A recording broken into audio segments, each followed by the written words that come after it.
Hey everybody, it's Adam Farkas back with you again here at SECO 2018, and this time I have Dr. Kevin Henne with me from Winter Haven, Florida. How you doing, Kevin? Great, thank you. So Dr. Henne, as you may or may not remember, actually hosted one of the most popular webinars we have ever done on our site. He had a practice that was growing, plateaued for a while, and then Kevin decided to make a concerted effort to try to push it to the next level.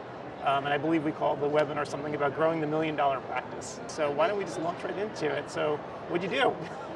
I think I got caught up in what normally happens in practice as you get into your later years, your late 50s, early 60s. Sure. And I was doing just what everybody was doing, and I decided I didn't want to do that. So I did a little research and said, what can I do to turn this thing around and continue the growth pattern?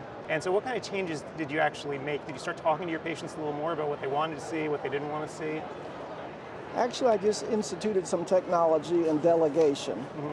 There's only so many patients you can see in a day, right. And I was maxing out on that, so implying some delegation to the new technology, it's turned it around. And I know that, from speaking with you before, it wasn't even just the technology, it was also just getting the buy-in of your staff as well and changing around some of the processes that you did. Because so many folks buy some technology that they might see at a trade show like this, plunk it in, and it just sits, right? It doesn't actually do anything to enhance the practice. But you really tried to make a real transformation with it as well. Exactly, and I was concerned about that because I'd heard other practices had implemented some technology and the staff didn't buy in, and it just sat there and ended up basically being a paperweight. So we did some training, and we just did it, and the staff is now totally on board. Right, so I know you had things like auto refactors and so forth, and I know you started doing a lot of software as well, right? So recall systems and stuff like that. How does that work out for you? Because I know a lot of people, when they get these systems, they think they're going to flip a switch and it's all going to be great. What did you actually have to do to get that working? Well, there's really very few bugs in the communication software I instituted. Actually, I'd gone through 2 previous versions of communication software. Before that, I was into postcard recalls. We did telephone recalls. I'd done the pre-appointing, and all of those had a number of issues that just were not doing the job, in my opinion. So when I went to this 3rd version of the software, it was like an overnight transformation. My practice jumped 30% overnight. Wow, 30%. Excellent. And as part of the software, did it survey your patients or try to get feedback from them?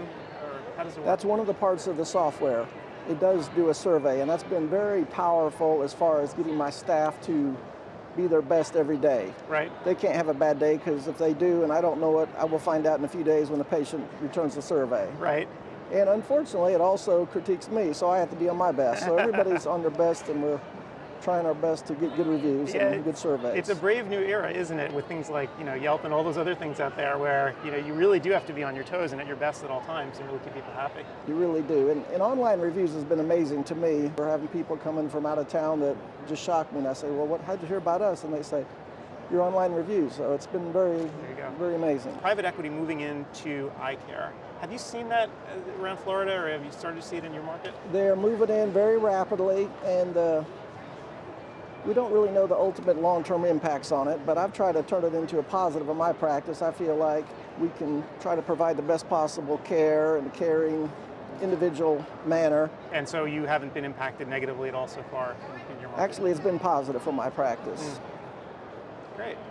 All right, so I guess, would you have anything to say to a clinician who's sort of watched your transformation over the past, I guess it's been 4 or 5 years since we first started talking about this. Any tips that you want to share with them about what they can concretely do to do what you did and to sort of move up a practice that's stalled? Just keep pushing and institute electronic medical records. That's your database to survey these patients, communicate with them, send them birthday cards, newsletters, stay in touch with them. Let them know you care about them. Excellent. All right. Well, Kevin, thanks so much for being here, and I'm sure we're going to continue the conversation online. Excellent. Thank you.